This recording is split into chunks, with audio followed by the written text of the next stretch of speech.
سائنسدان کائنات کے اس حصے کو پہلے دیکھ چکے ہیں، لیکن اس طرح نہیں۔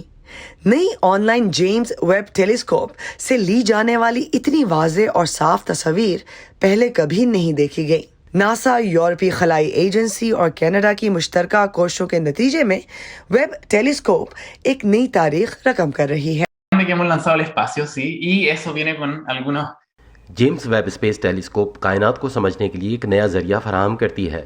ہم ایک ایسی دیو ہیکل دوربین کے بارے میں بات کر رہے ہیں جو ایک ٹینس کورٹ کے سائز کی ہے۔ El diámetro del espejo es 6.5 metros, entonces es gigante.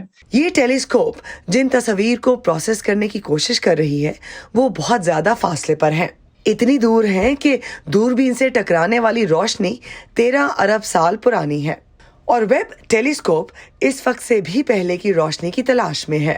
Sí, pues el universo, la edad más o menos. ان اعداد و شمار کی مدد سے ہم پہلے ہی 13 ارب سال سے زیادہ پرانی کہکشائیں دیکھ چکے ہیں، اور ہمارا مقصد مزید آگے جانا ہے۔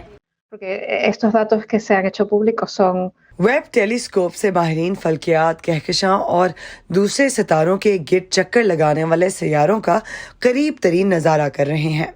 سائنسدانوں کا کہنا ہے کہ ویب ٹیلیسکوپ انہیں بتا سکتی ہے کہ آیا ان سیاروں میں سے کسی میں پانی یا ایسے کیمیائی مرکبات ہیں جو زندگی کے لیے ضروری ہیں۔ اور جب اس جیسی بڑی چیز کو دیکھتے ہیں تو لگتا ہے کہ ہم ایسے سوالات کے جوابات دینے کے قابل ہو جائیں گے جن کے بارے میں اب تک ہم نے سوچا بھی نہیں تھا۔ یہاں ایسا ہی کچھ ہوا ہے۔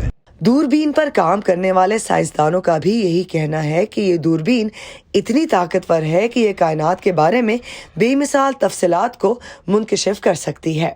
سائنسدان اگلے سال ویب ٹیلیسکوپ کے ایجنڈے پر مزید کام کرنے کا منصوبہ بنا رہے ہیں۔ یہ دوربین نظام شمسی سے باہر کے ماحولیاتی نظام کو مانیٹر کرے گی اور کائنات کے ابتدائی دنوں میں کہکشاں کے بادلوں کی تشکیل کی تصاویر لینے کی کوشش کرے گی۔ اینٹنی بیلشی کے ساتھ Iram Abbasi, Voice of America.